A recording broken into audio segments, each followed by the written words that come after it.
Hi, I'm Dr. Mickey Barber. I'm here with Dr. Paul Thompson. We're at the AMMG meeting in the fall of 2019 in Tucson, Arizona. And we're here partly for the meeting, but more importantly, we're here because today, Dr. Thompson was awarded the Alan P. Mintz Award for Clinical Excellence. So congratulations. How does that feel? Feels awesome. Yeah? This is take two. But anyway. It's awesome. It's more than I could ever dream of. I'm so proud and I'm so honored to have it, and it's just unbelievable. I mean, just when I went up there, it was, I didn't want to cry, but it's emotional. I almost cried. Yeah, it is emotional. It's emotional because it's all you work for, and you work so hard. And it's not so much that you work for an award, but to be recognized by your peers as somebody that's doing a good job means so much. Yeah. Well, because a lot of people that are listening probably don't even know who Alan was. So maybe we can talk about that a little bit. Well, I'd love to.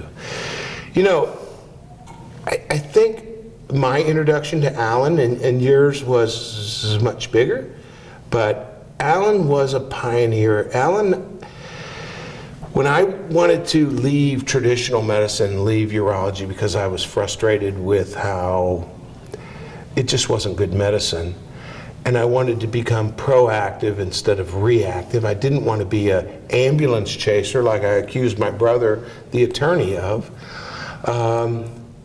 I found Alan, and he was a pioneer. Mm-hmm. You know, he stood up to the resistance. He stood up to was unbelievable. He was kind of mocked. He was made fun of. Oh, yeah. And unfortunately, he didn't get to see where we are today. Mm-hmm. Because I think he'd be amazed. Mm-hmm. Alan was a pioneer, and not just hormones. People confuse what we do as you'd give hormones. No, it's one tool in the shed. Mm-hmm. You know, I talk to my patients, I said, one thing. That's hormones, but we have epigenetic, we're going down to the cellular level, we have, peptides, we have supplements, we have exercise and nutrition, all extremely important. And I think Alan was the one that was smart enough to grab us and push us in a direction, and then we've kind of run with it. He was good at supporting us, I think, and he was such a visionary. Yeah. You know, but even he couldn't envision, I don't think, all the opportunities that are out there now. I mean, I don't think anybody could. You know, No. when we meet now with some of the people that we've sat down with at this meeting and look at some of the things that we may have the opportunity to do, it's unbelievable. I know, it's so fun. It's so exciting. It's so exciting, and we just have to stay healthy enough to ride this baby out. What did I tell you today? We got to live to be really old because we have a lot of fun stuff out there. Well, old age-wise, but chronologically, but not biologically. Yeah, right. Physiologically, we want to stay young. That's why I frosted my hair prematurely. That was nice of you. Thank you. Thank you. Yeah. So tell me one thing that you think you do as an age management medical doctor that makes more of a difference than something that you did in your urology days. Well, 100% is going back to just the whole proactive approach.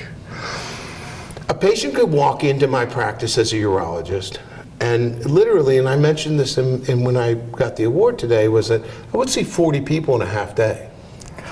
We couldn't talk to anybody, 40 people in a half day. Yeah. I'm like this, but I can't let the patient see me do this. Right. And the ability to interact with my patients now and become close to them and form a relationship, and what I tell my patients is a team, we're working to prevent, and that's the cool part about it. Hey, your homocysteines through the roof. Do you know what that causes? You're on a omeprazole. You know what that does. You don't scare them, you educate them. And you help them work through it. And I tell everybody, this is a team. We meet here in the conference room because you're a team member. I'm a team member. You don't have to call me doctor, call me Paul. I don't care. I already know I'm a doctor. You know I'm a doctor. You wouldn't be here. So as a team member, you have your job, I have my job. And I need you to kind of modify a few things. Exercise. It's the same thing you talk to your patients about. I think that's, when I was a urologist, their head could be hanging off. And I'd say, well, there you go, you got an erection now. Perfect. How's your peeing? Oh, it's good. Okay. Doc, what about my head? Oh, head, I don't know.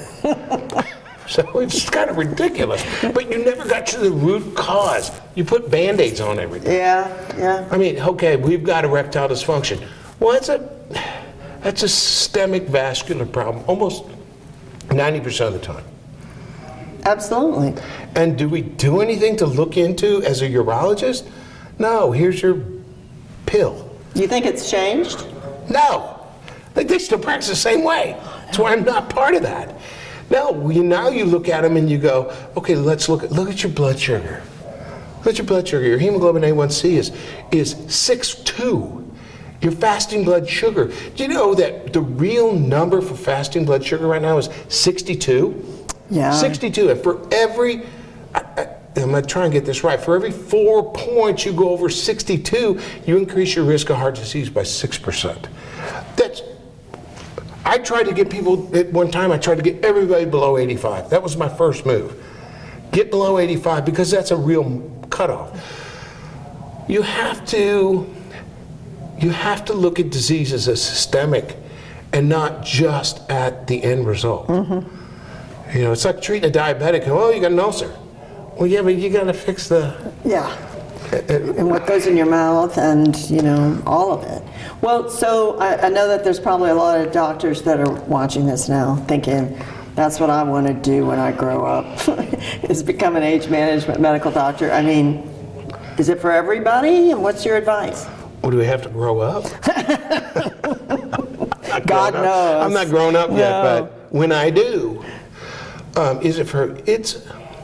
It's not like hanging out your shingle. You know that as well as I do. And I think that as physicians, we tend to expect all these people to come running to you.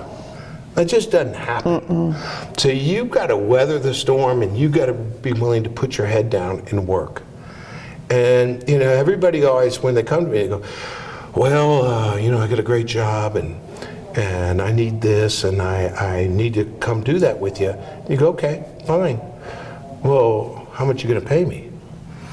Well, we'll work on that, but it's the commitment. There is some commitment. I'm sorry, it's just the way it is.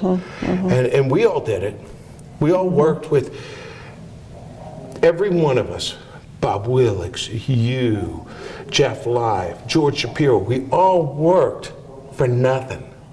That is true. Because we believed in growing this, I don't want to say business, but this practice to offer this to patients. It takes a while to build it up. It takes a long time to build it up. And you have to really know what you're talking about. Yeah, and that takes a long time as well. I suggest to most people to get with somebody to help mentor them along the way, because what is anybody? No one even knows anything about hormones. They don't. I talk, this guy goes, oh, you can't do that, oh, you do this. And I'm thinking, you have no clue. And I'm not being condescending like I'm the expert on everything, but they don't have a clue. The basics, they don't have a clue. Let's bring in peptides. No one has a clue. No, I know. And let's talk about, growth hormone, and which we don't use a lot of growth hormone. Right. I don't think either one of us use much growth hormone. In specific cases, but just supplements. How do I use a supplement, and why do I use a supplement? Do I have to put everybody on DHEA or this or that? No, I treat specific problems with supplements. And so I'm going to tell you, if I was going to do this again, I'd probably do it exactly the way. I'm a hardhead. But I leaned on you and Dr. Willix when I first went into this. Well, I picked up the phone, and you guys were there to mentor me and support me, and I am more than willing to help guys and ladies, people. When I say guys, I mean everybody. That's that Texas stuff, don't I? y'all. But to help people go, because it's a better way to practice medicine. Yeah, I think, and we need to wrap up now, I believe, but I think that is one big difference in age management versus, I mean, medicine's pretty cutthroat and competitive. Yeah. And not that we aren't competitive, we are, but we also are willing to help other people get educated in what we do. It's our end goal is to take this on and make, it's going to be very hard to take this across the board. Because we have to have patients that are willing to, I say buy in, and that sounds terrible, but to participate and be a team member.